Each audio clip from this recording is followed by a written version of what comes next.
Yogemuntie. ODM. Okanwange tuko tayari ODM. Ne baba, Governor marwa, County MP marwa, Christine, Jakom Party, Minority Leader, Speaker.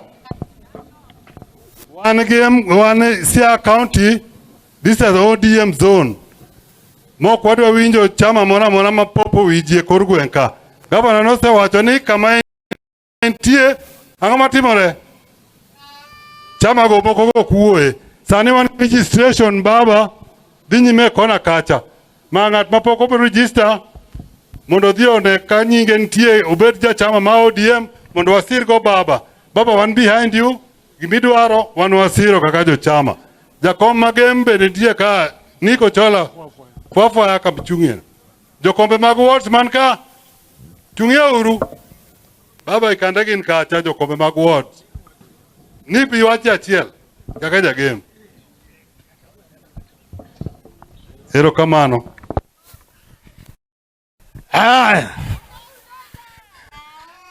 Jogemu. Jogemu will. Achunka kaka jakom mar party mar ODM. Mae niko chola bulldozer muwinjo gaka. Boluor jakom chairman wa Badinyang. Governor gi minority leader gi chiamende gate mag ODM magemka ekeu chiamende bwane uru. Bas awacho mana matin mokwongo baba warwaki gemka wan wapuro kendo wapuro matek emomiyo wabene kaka party wa partner gi Madam Tabitha so that we can also see success mar farmers magwa. Koro oku support wa mana kende weche party to wabende wa support e weche mag pur. O kamano. To gima ranyisi mogik baba gemka wan waonge tabu.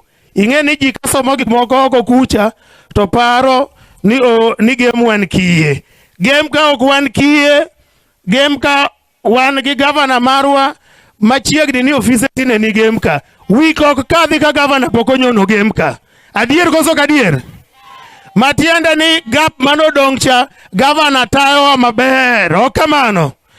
To bende wan gi women rep marwa mabene nyagemka to bende chigemka bende tayo maber. O kamano. Koro gemka wan waonge tabu. To mogik ngato bende kikuondi ni jomoko ka nyalo biro basus ni badong gemka kaendi. Awacho pile ni wamako ka motegno. Gima wang'eyo gemka ni yiero mabiro pok wang'e ni ng'ama dhi bedo nwa mjumbe. But ng'ama ok dhi bedo mjumbe ma gemka to wang'eyo. Dong kamano. Dong wang'e ng'ama dhi bedo mjumbe. Gima tin go arwaki thuru aka ero kamano. Thank you so much. Ero kamano ahinya arwako speaker marwa Masiaya.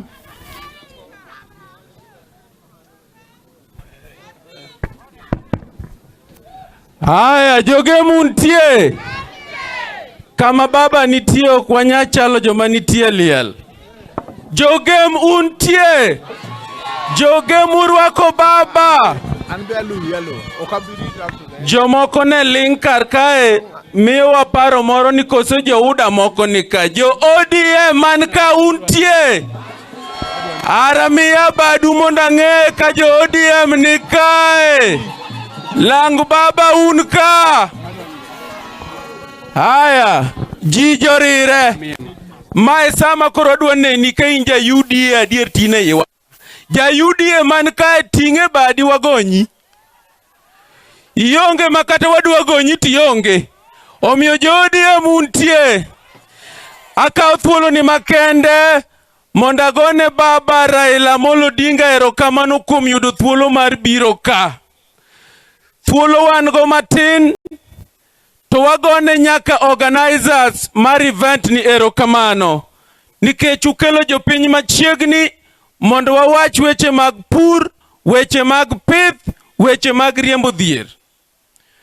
An thuolo man go ka en mar miyo kata recognizing yango ayanga jod bura mantie karka manyien to gi machon. To nikech wan go ngoke ka madongo, jod bura bro go mbaka kigin, abo miyo MC of the area to wuoyo, jod bura bobiro to uneno kit gi lang joka baba go, lakini ema wang no wuo. Uyiego karaj tangwen. Lakini adwa ni mondo warwake jomoko ka in a special way, gisigala gala. Wan kar kae gi jakom mar chama, Mbadi Nyang. Rwakna uru Mbadi Nyang gisigala gala.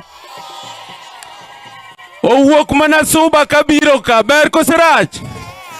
Eiye kar ka, wantiere kodi profesa Wajakoya.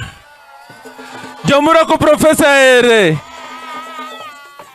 Eiye kar ka, wantie gi women rep mamarwa. Mok ngikni, makata chuo ngikni we baba, to ni mana kodwa. Jiedi murako Christine Ombaka. Eiye kar ka, jogyo mawa, gima baba, gichak gima majority leader nikoro giluongo ni minority leader. Opio Wandayi intellectual minority leader nitie karwak na uro Opio Wandayi. Aya, wantie karkae kod MCS mang'eny. To machon mantie chunga uru mondo waneu, jomoko nigi tim moro ni kowegi, to nikoro chama rach. To unu bayo nikech kata ne bed no kuduogo to un gi baba. Chunga uru waneu, aneno Winnie Nyotieno ka, aneno Abigail karka, echa aneno Mbeni tie karkacha, aneno Linda, taneno nyaka Judy ma East Asembo mokadho. Elizabeth, bas mage mantie gi moka panie yo